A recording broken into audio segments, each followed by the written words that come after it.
Hi, good afternoon, everyone. My name is Cooley. I am the targeted outreach director for the Department of Financial Protection and Innovation, also known as DFPI. Welcome to our webinar, and thank you for joining us.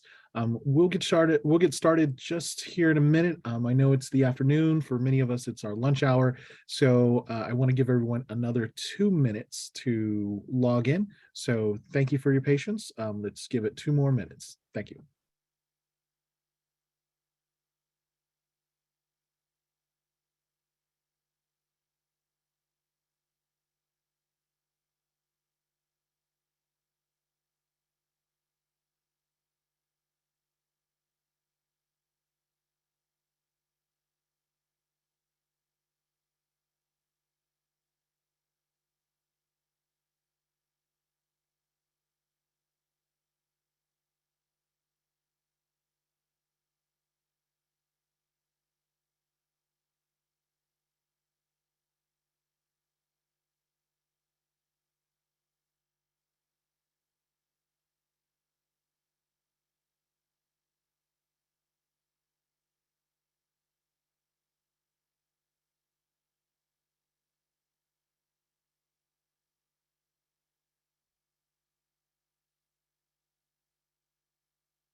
Okay. Hello and welcome everyone. Again, my name is Cooley. I am the Targeted Outreach Director for the Department of Financial Protection and Innovation, also known as DFPI.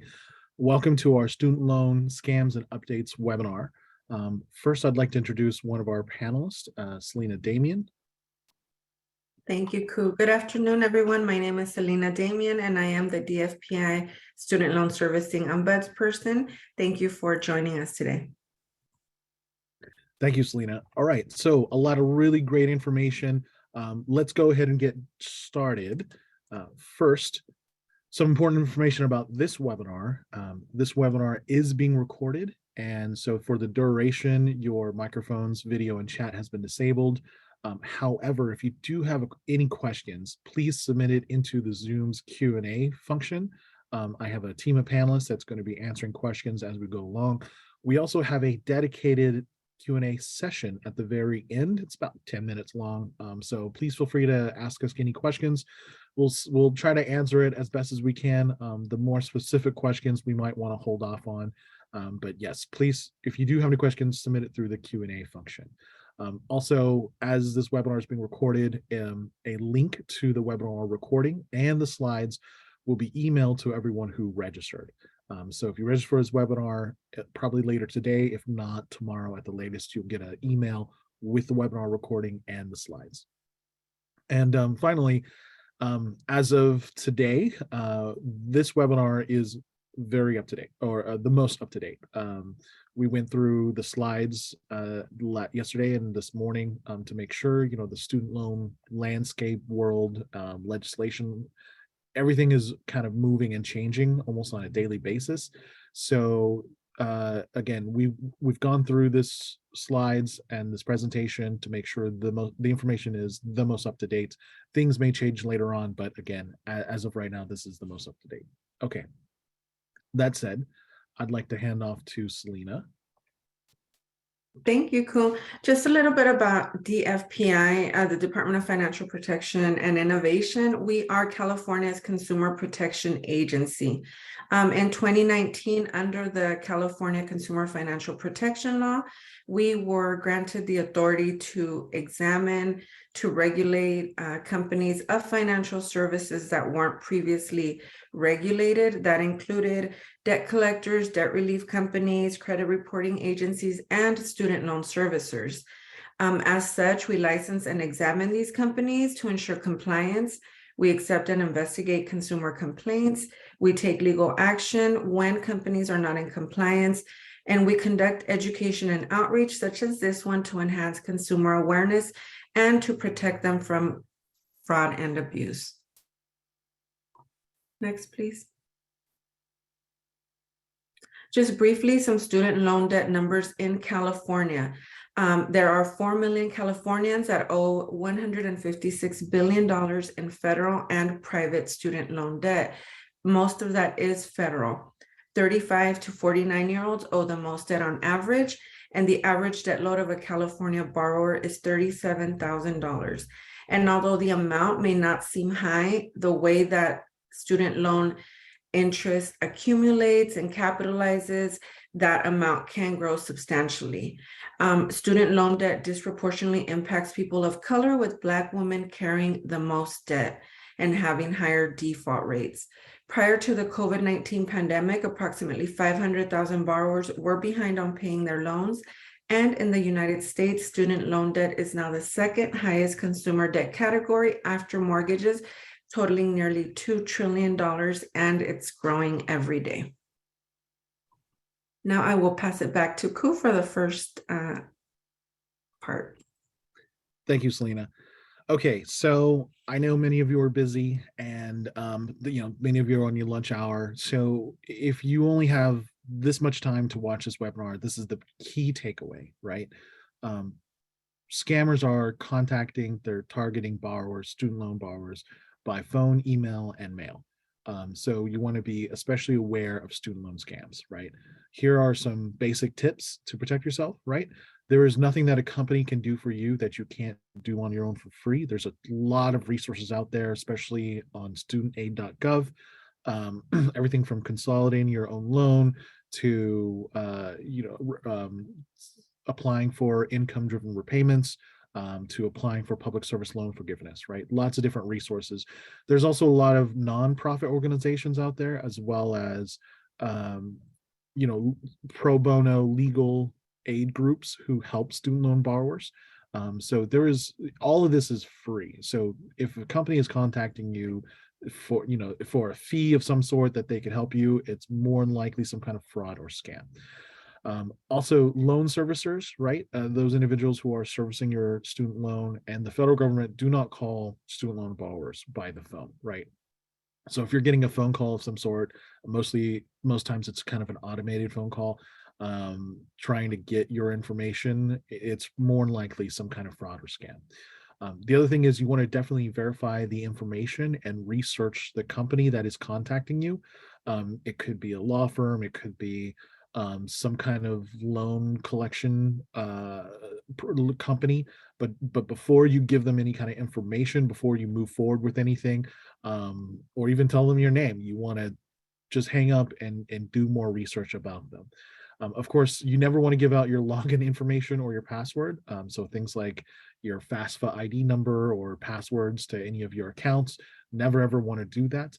And of course, do not subscribe to any kind of monthly service that some company might be offering you that they are claiming to provide you assistance. We've had some stories of that happening. So you want to make sure that if someone says, hey, for X dollars, we can help manage your loan, that's probably a scam. And also, finally, if you believe that you've been a victim of fraud or scam, file a complaint.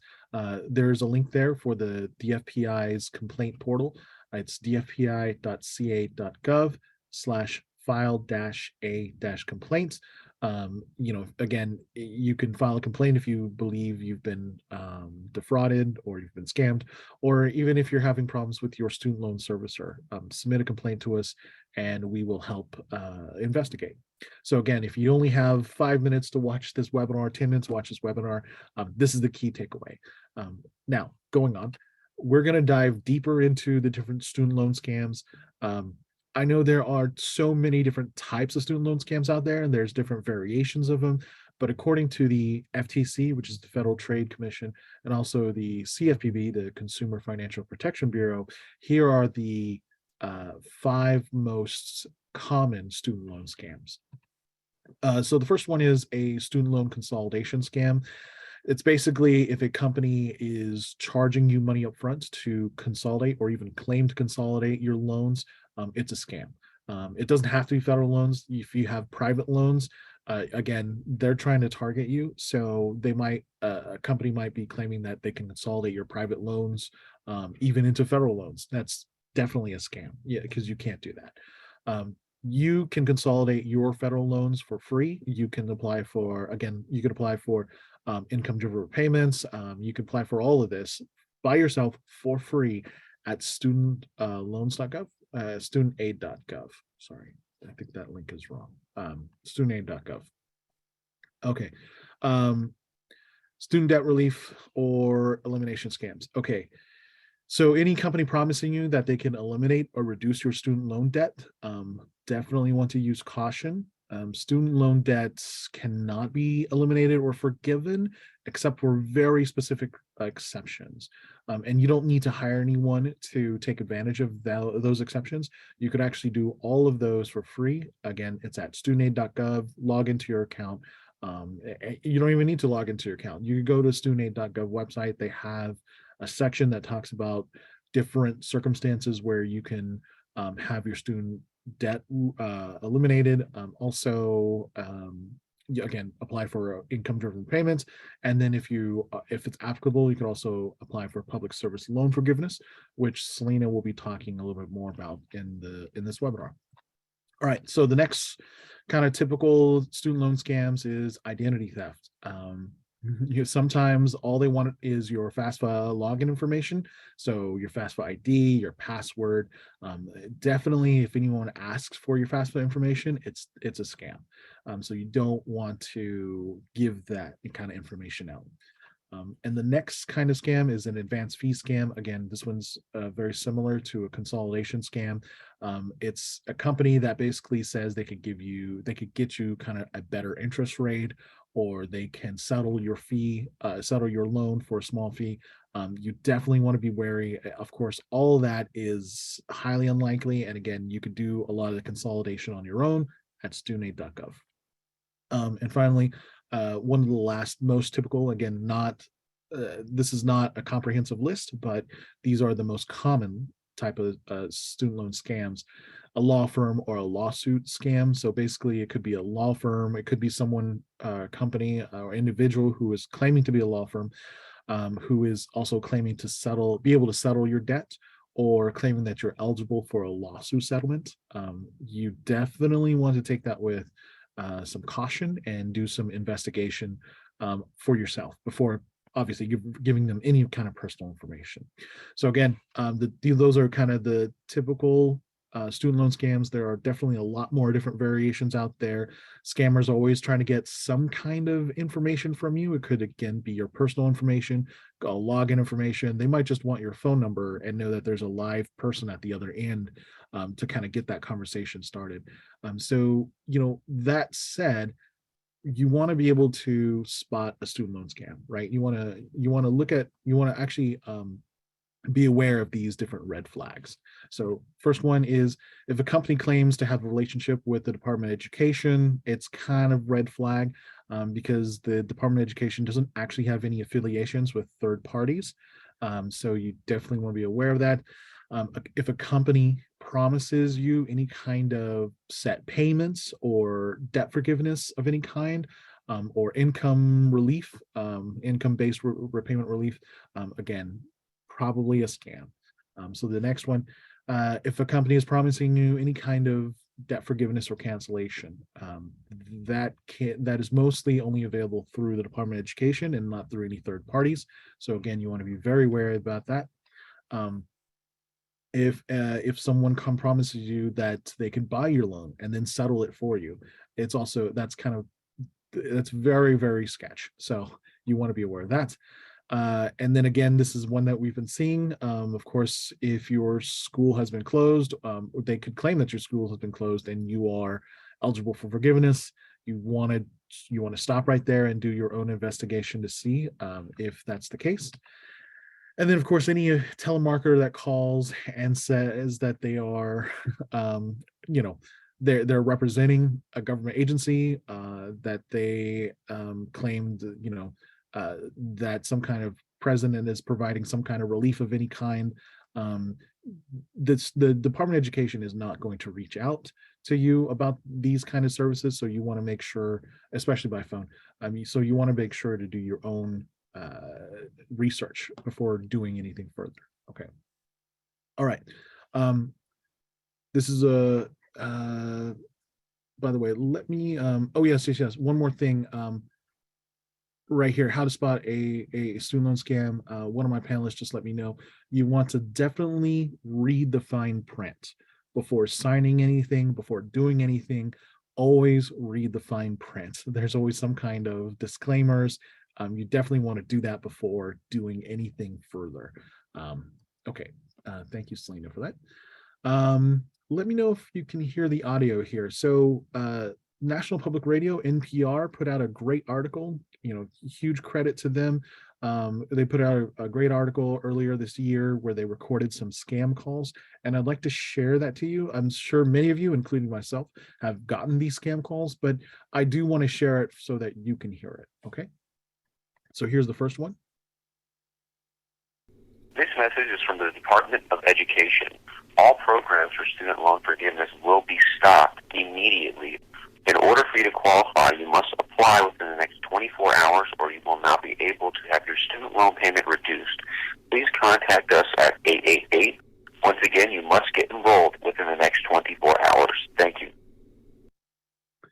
So that was definitely a scam call. Again, talking about red flags, they first use the president and the Department of Education's information, and then they're trying to get you to call immediately. So that's kind of a couple of red flags. Here's the next one. Hi, this is Shade with SLA Servicing. I'm calling regarding your student loans. We're in the process of pre-enrollment for all loan forgiveness files and also possible loan discharge files. It's going to be a bit more challenging as deadlines come to complete the process, so we don't want anyone's status to change, especially for these programs. So please call me when you have a few minutes to review the details. Thank you, and I hope to hear from you soon. Yep. Okay. So that call at the very beginning, they had some kind of random name. And then of course they have kind of a call to action at the end, and they use very generic information, right? They say your student loan has an issue. Please call me about the details. So again, no particular organization, especially a government agency, is going to call you about your student loan. And so you definitely want to, those are red flags, and you definitely want to be wary of that. Again, I linked that article to the NPR. I provided a link to the NPR article right there. Once you get the slides, you could click to read more. It's an excellent article. Hi, this is NPR. Okay, so how to protect yourself. A lot of different ways. First of all, don't pay anyone to help you to apply for loan forgiveness or income-driven repayment or loan consolidation. Basically, you could do all of those for free on studentaid.gov. Now, the other thing to consider is that there are a lot of nonprofit organizations out there that provide assistance to student loan borrowers, again, and then also pro bono legal aid groups that provide assistance to student borrowers. So consider those before you pay anyone for any assistance with your student loan. Also, this is a big one. Don't reply to any email, call a phone number that's in an email, click on any links, or download any attachments that have been sent to you. That's a huge red flag. Most of these are some kind of phishing scam where they just blast an email out to random emails, hoping that someone's going to reply. So you definitely want to be wary of any kind of emails asking you to click on a link or go here. Do your research first. Also, don't give away your FAFSA login information, right? Your FAFSA ID, password. Don't give away your personal information. You want to definitely do your research first before you provide that kind of information. And also the big thing is you want to, there are trusted websites that you could go to, like the studentaid.gov. When it has a .gov website address, that's a trusted website. Anything else is a little bit, you should be a little bit wary of. Okay. Don't trust anyone who contacts you who is acting like they're from the Department of Education or affiliated with the Department of Education. First of all, the Department of Education is not affiliated with any kind of third-party organizations. Also, the Department of Education is so busy, they're probably not going to call you directly. So you want to be very wary of that, any kind of communication that comes to you that way. Also, you want to verify the company information, right? Again, if a company's reaching out to you, you want to do research first before sharing any kind of personal information with them. And if you do accidentally share your personal information or your FAFSA ID login, you want to change it as soon as possible. If you, again, shared your FAFSA ID password, change it so that they can't use it to impersonate you or log in and get your personal information. If you shared your email address, I'm not sure if you could change that. We're willing to, but at least change your password so that they can't get into your email account. Also, if you believe you are a victim of fraud or scam, I provided a link right here to the FTC's report fraud portal. It's www.reportfraud.ftc.gov.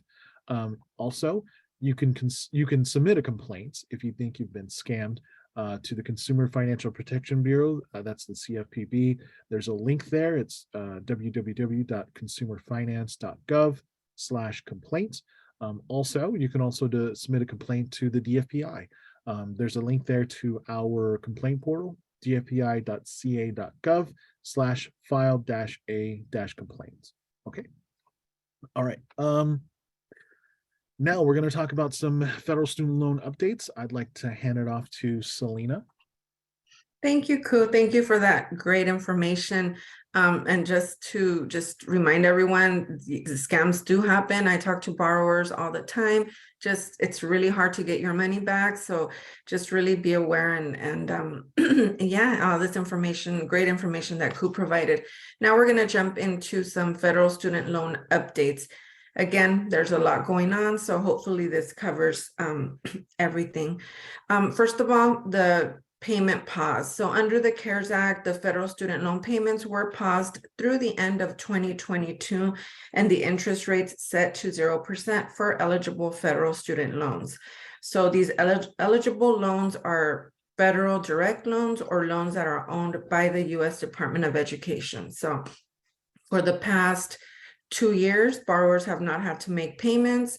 Servicers were required to report to credit reporting agencies as if regularly scheduled payments were occurring and are reporting monthly payments of 0. So that was really great for borrowers. Borrowers should be prepared for repayment starting January 1st of next year. There has been some talk in the news about advocacy organizations or some agencies pushing for an extension, but as of right now, payments are set to resume January 1st, 2023. My biggest advice for borrowers is, regardless of the forgiveness or relief plans that they applied for, just be prepared for repayment. A lot could have happened within the last 2 years as far as change of income, change of employment. So it's very important that borrowers log onto their servicer account, their student aid account, and find out, first of all, who their servicers are. There were massive transfers during the payment pause where a lot of the student loan servicers left the student loan business.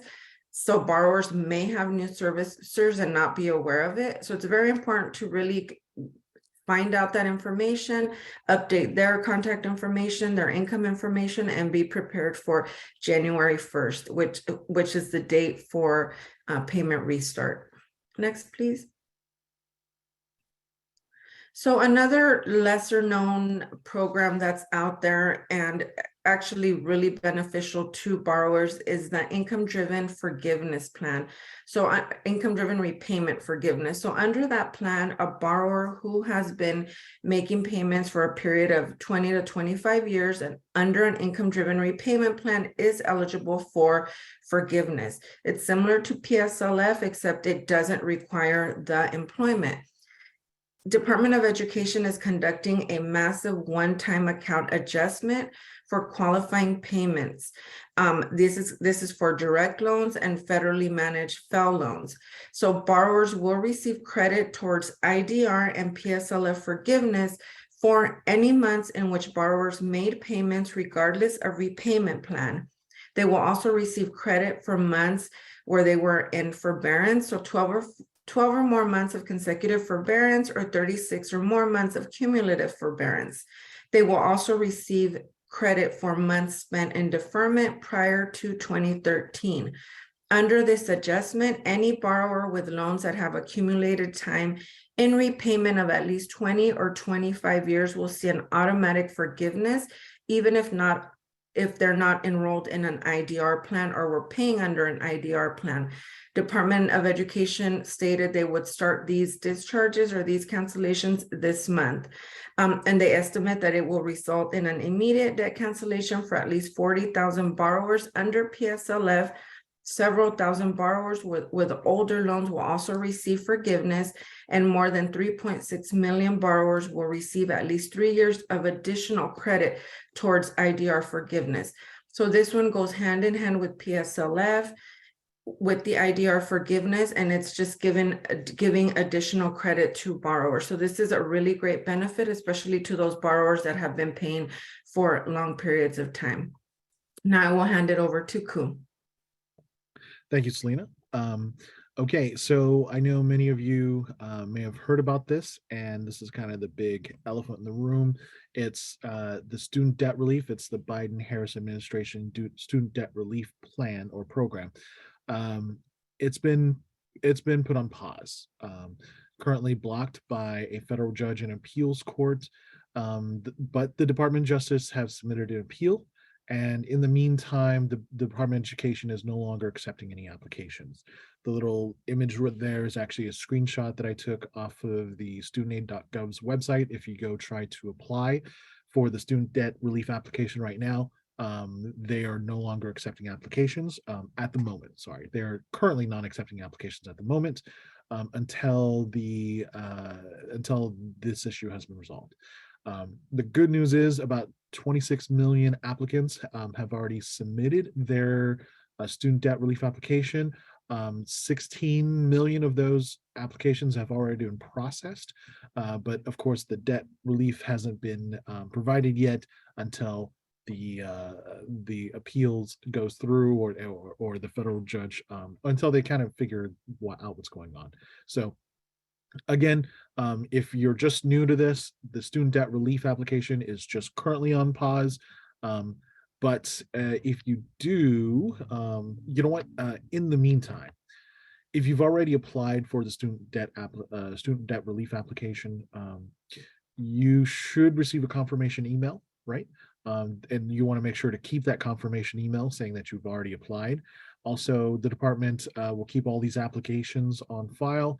And unless you hear from the Department of Education requesting any further information, you don't need to do anything else. Just sit tight. Let's wait till all of this goes through the court system and they figure out what they want to do.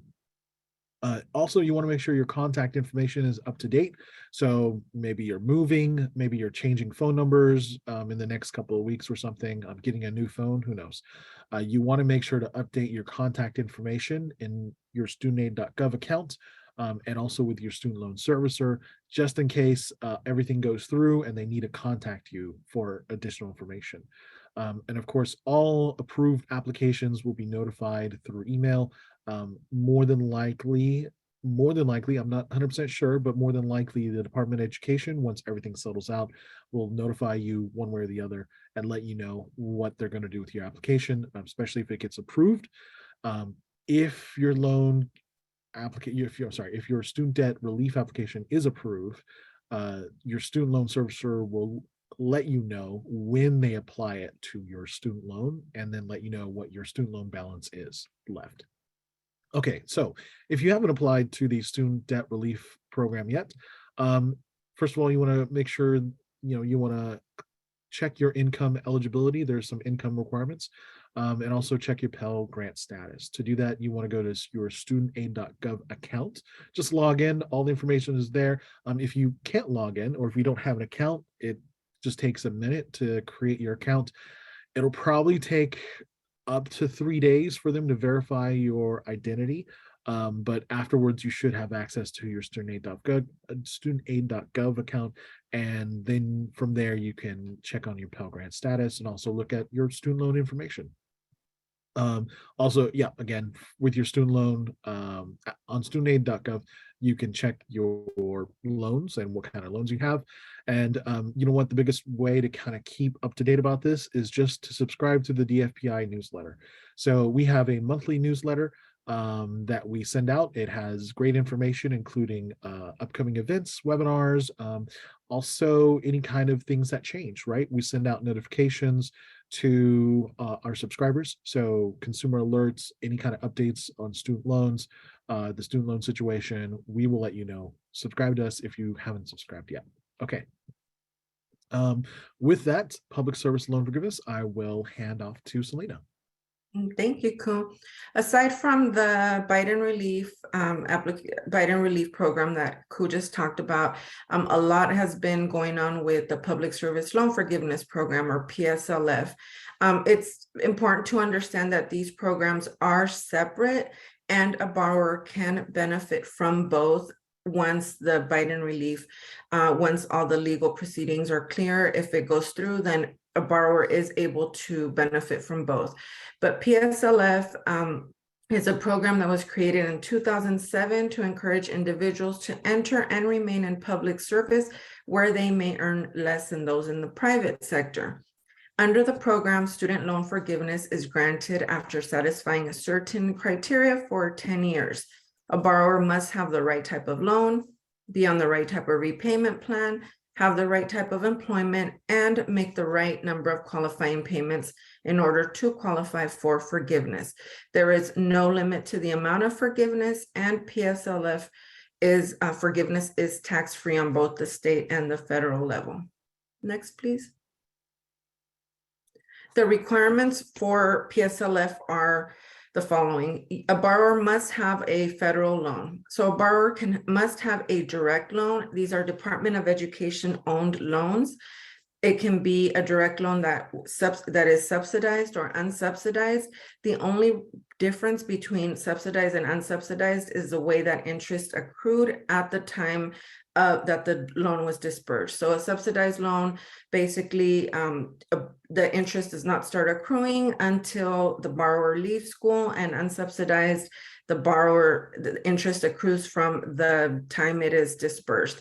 So it has to do with interest, but the loan is still a direct loan. Direct plus loans are also eligible. Those are your direct grad loans and your direct plus loans, direct parent plus loans. Parent plus loans do have to consolidate into a direct loan in order to enroll in an IDR plan and qualify for PSLF. So it's really important to understand that with parent loans, they don't automatically qualify, even though they are considered direct loans. Then you have to have the right type of repayment plan. An income-driven repayment plan is the best option for PSLF. Currently, there are 4 IDR plans. A borrower can choose whenever they want to get on an IDR plan, but they can't choose the type of plan they're eligible for. That they'll be able to work with their servicer to find out which is the best option for them. But you have to be in an IDR plan.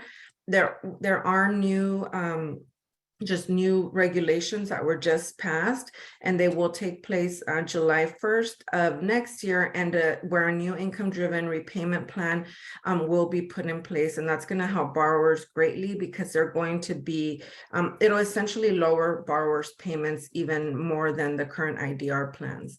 And then you have to have the right type of employment. So you have to be employed by a government organization at any level. It can be a federal, state, tribal, or local government. You can be city, county, you can be municipal. It can be a public health or public interest legal service. 501c3, that's a nonprofit organization. Usually you can find out the status of the company, of your agency, either through a website, or you can ask, but it's very easy to find out if you're a 501c3 agency. IRS also has a search tool where you can look up the company either with the FEIN or with the name, and you can find out if they are 501c3 tax exempt. You have to be employed full-time and in any position. Currently, full-time means 30 hours or at least, or what the company considers full-time. Under these new regulations that will be taking place July 1st, the Department of Education has simplified the process and basically simplifying the criteria. And they will be establishing full-time employment as 30 hours a week, just to make the process simpler. And you also, any position, if you work with a government agency or nonprofit agency, you can apply whether you are in maintenance, research, legal, admin, it does not matter, as long as your employer is a qualifying employer. And then you have to have the qualifying payments. You have to make 120 payments while being employed. These payments do not have to be consecutive. You may prepay or make lump sum payments for up to 12 months or when your next income-driven repayment certification is due. So again, does not have to be consecutive.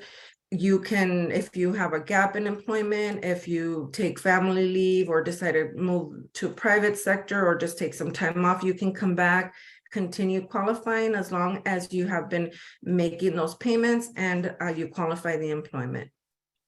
Next, please.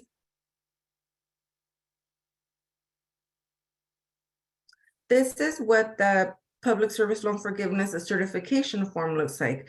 It's the same as the one that's been used, that was used during the waiver.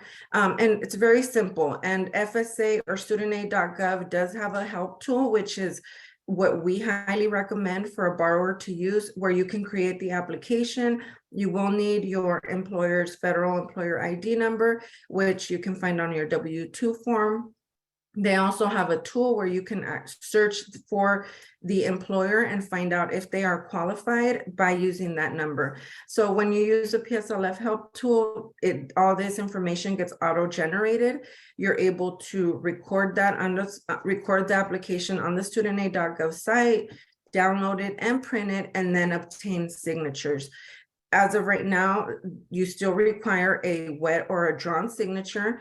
They're not accepting electronic signatures. And if you have more than one employer, you will need more than one form. So you can generate the first one and then you can print additional ones and obtain signatures for those and submit it. So in 10 years, you may have several employers and you will need to obtain those signatures.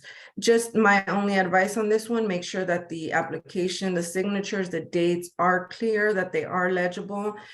Do your best. If you're not able to find your employer, really try to get these signatures, contact someone in HR, contact me, and I can try to help. You don't want a delay. There is a way of, you can check the box where it says you're not able to obtain certification, and you have to go through a different process where Department of Education certifies it. You have to submit documentation, but that process will cause an even greater delay. So I just advise for borrowers to just do their best, reach out to me if they need to, especially if it's a government organization. There may be a different person than they knew before, but there has to be someone to sign this form. So where you'll run into issues if it's maybe a smaller nonprofit that closed years ago and you're not able to obtain those signatures, but we can help you with that if needed. So this is what the form looks like. Nothing has changed from the waiver to now. It's the same exact form. Next, please.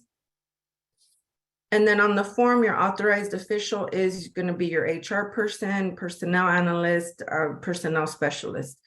So the PSLF waiver and current changes. So the limited PSLF waiver ended on October 31st.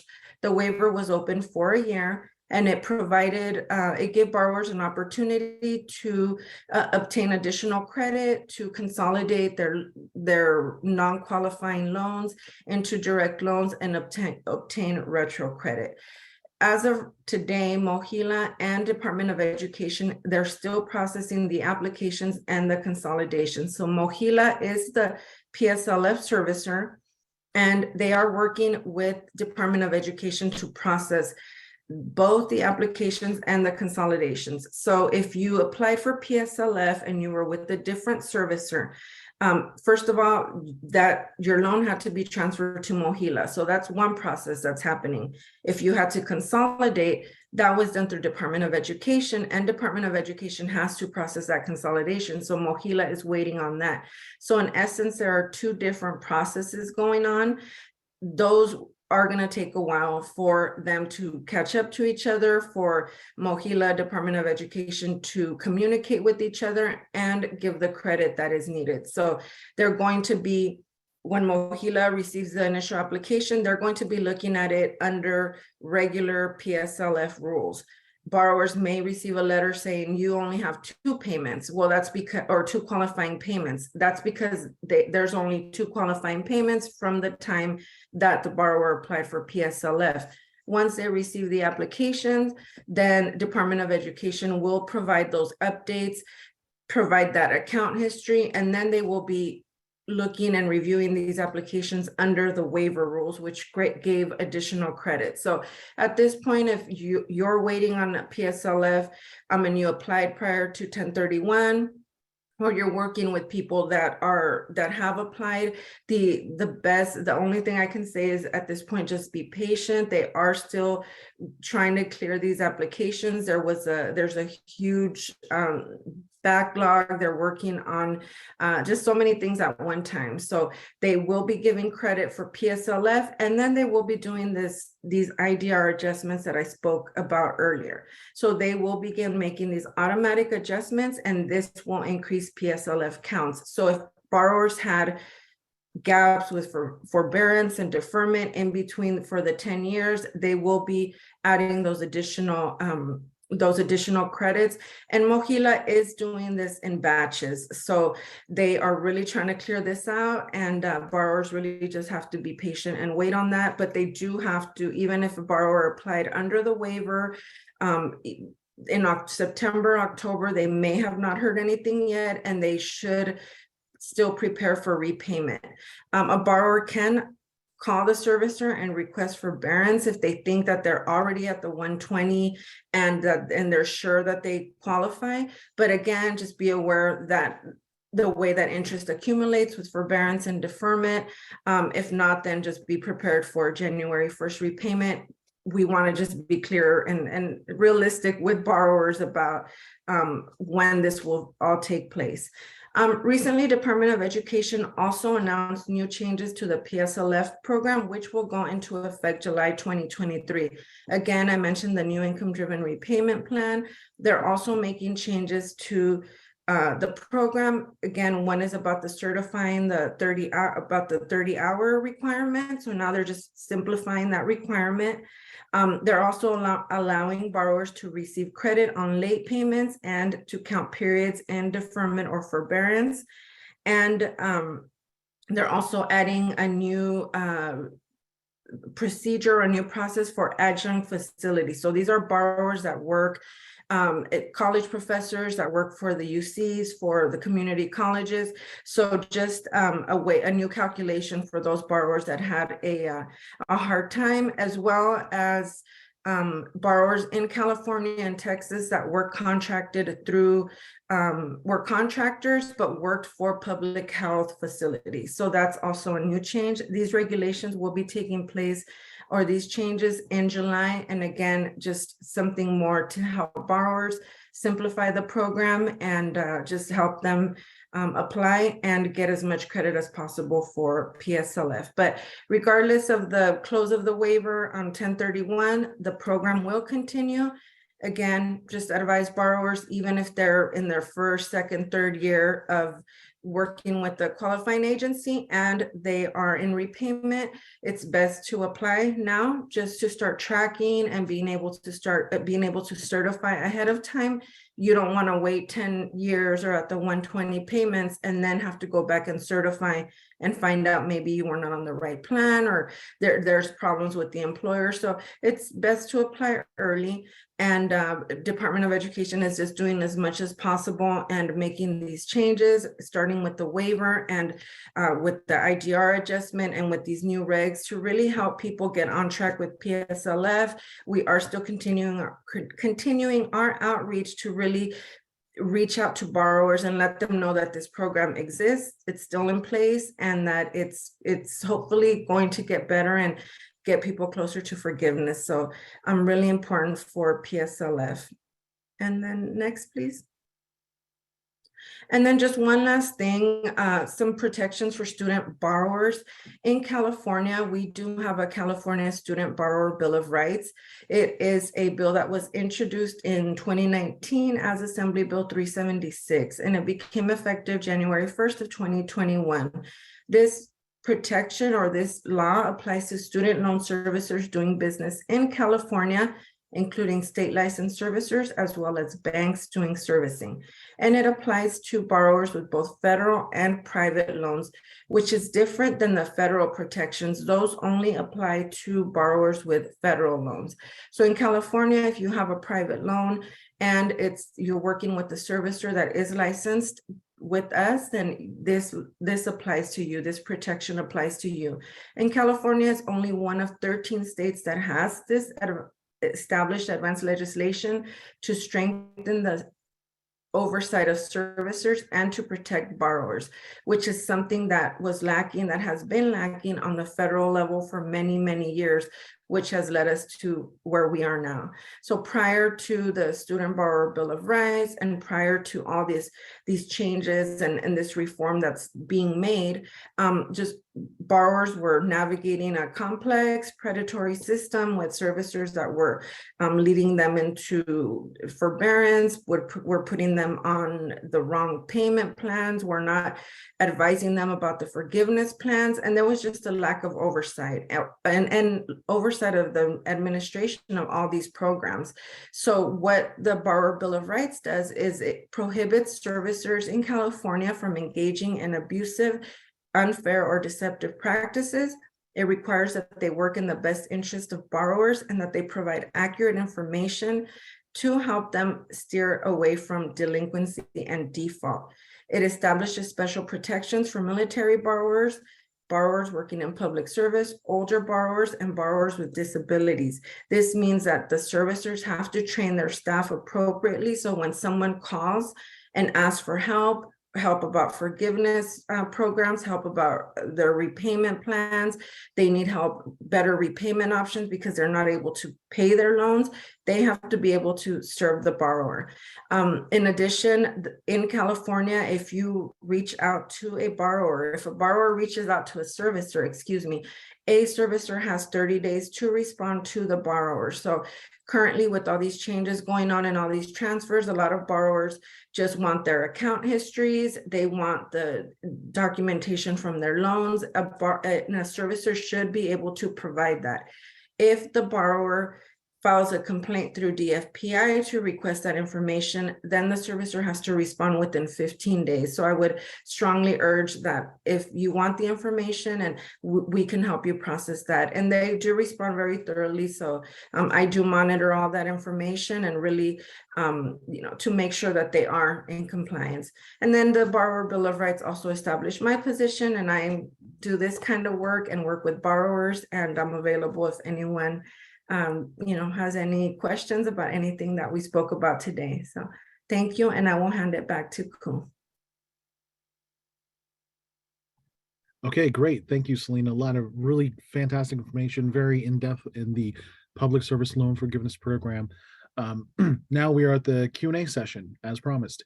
A couple different questions that we received. Again, a reminder, if you do have any questions, please feel free to submit them into the Zoom's Q&A feature function, and we will try to answer them live, okay? before I kind of get started at some of the answers that have been submitted to us, we did get a couple of email questions that were emailed to us prior to the webinar. This one, Selena, I'm going to need your help to answer. So they wrote in, I live in California, but my parents do not. My parents took out a Parent Plus loan for my education. Recently, I think they may have been a victim of a student loan scam. Can the DFPI help them?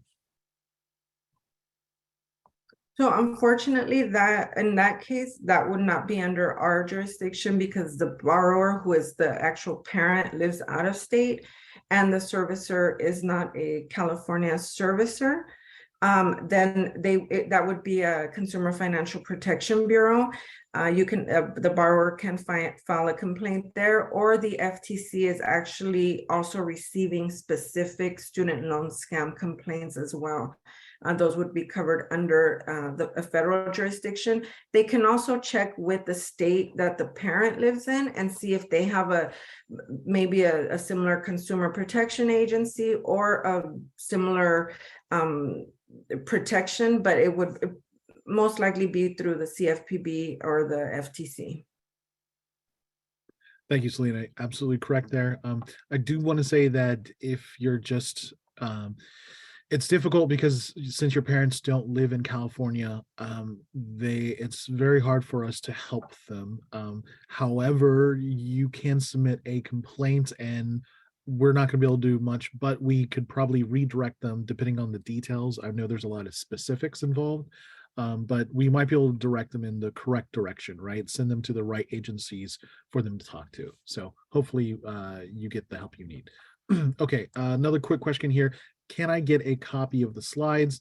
Yes. So after this webinar, I will be emailing a link to the webinar recording as well as the slides to everyone who registered for the email. It should be later on today, if not tomorrow at the very latest. So look out for that email.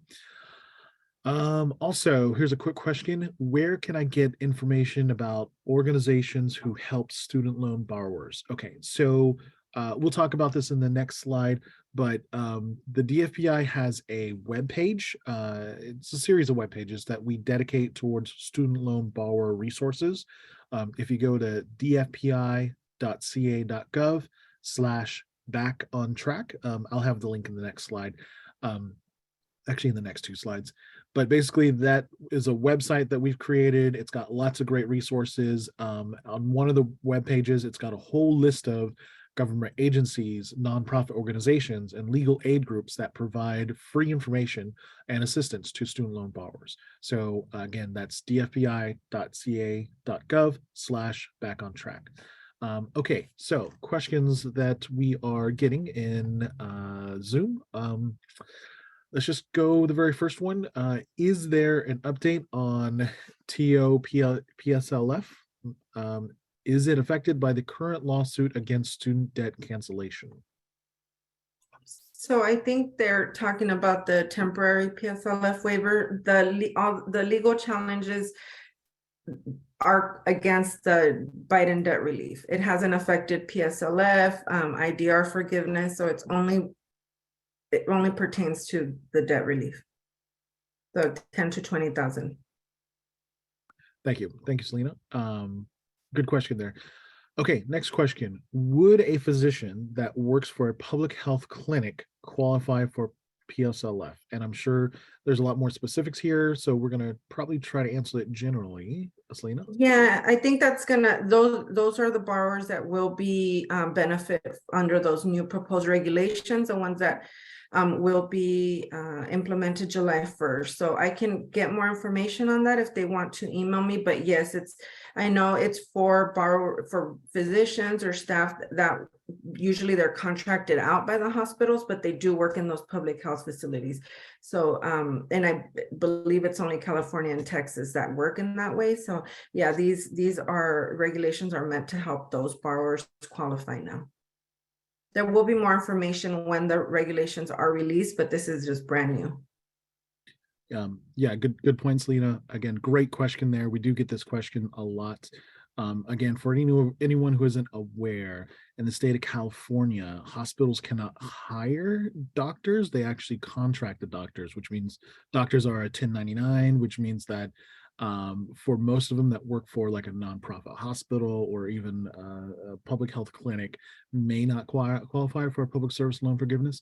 And there are a lot of specifics involved. If you do want more information or try to get a more specific answer, Selena, contact her directly. She could definitely help you.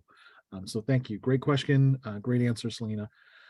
Okay, again, reminder, we have about 5 minutes left. Submit any kind of questions you have. This might be the last webinar of this year. So any kind of questions, student loan related, we're gonna take them. Okay, next question. So a separate PSLF application for each employer through the years and every year, question mark?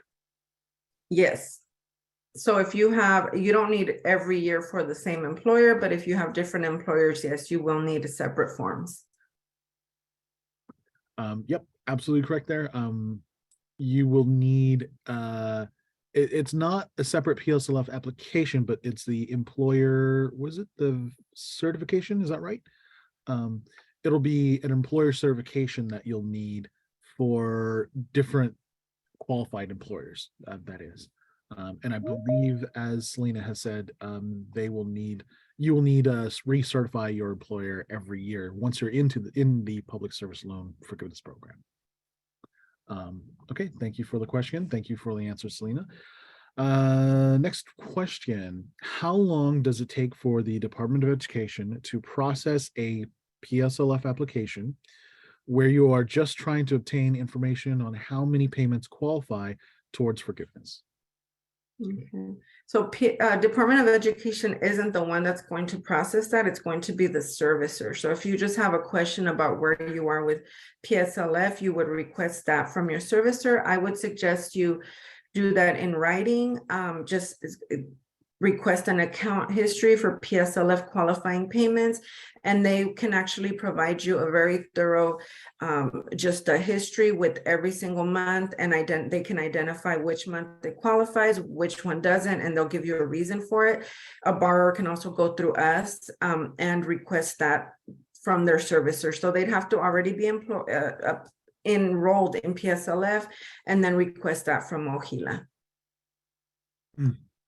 Good question, and again, great answer. Thank you, Selena. It is definitely a question that we get a lot. When individuals are talking about how long does things take to process, it's going to take a while, only because the Department of Education is kind of overloaded with a lot of different things that are going on. So, yeah, great question, Selena, and great answer, Selena. Okay, it looks like that is all for the questions that we've got. Don't see any last ones are coming in, so let's go ahead and hit up our last slides. Okay, so important student loan reminders. Student loan repayment pause ends at the end of this year. What does that mean? That means that you will have to begin, if you have student loan, any kind of student loan debt, you will have to start repaying at the beginning of next year.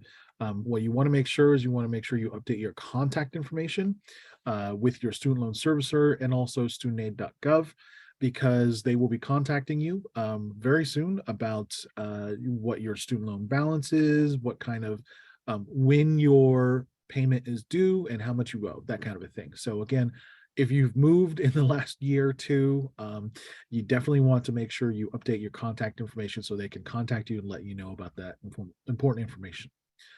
Also, if your student loan is in default, the Fresh Start program announced by the Department of Education will be starting up early next year. I don't have a specific date yet, but I did link to more information in the slides. Once you get these slides, make sure to click on that link and learn more about it.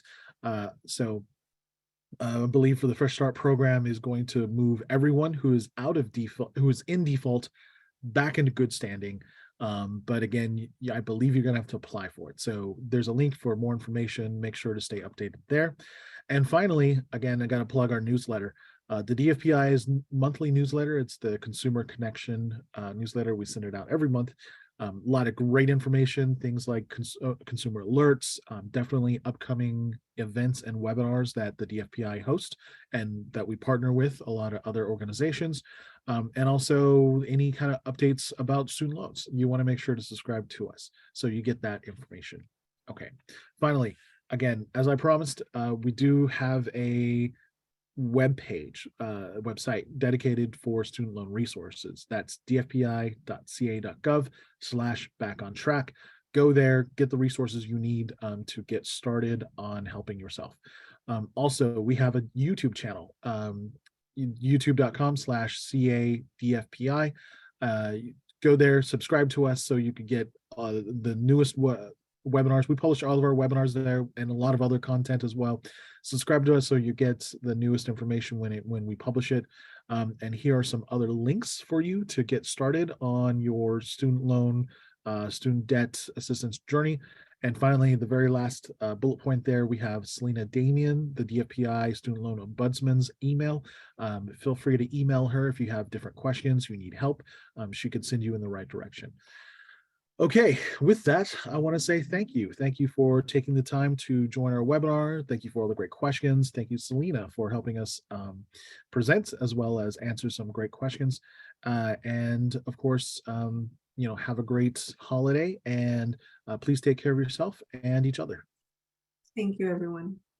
Yep. Take care. Bye.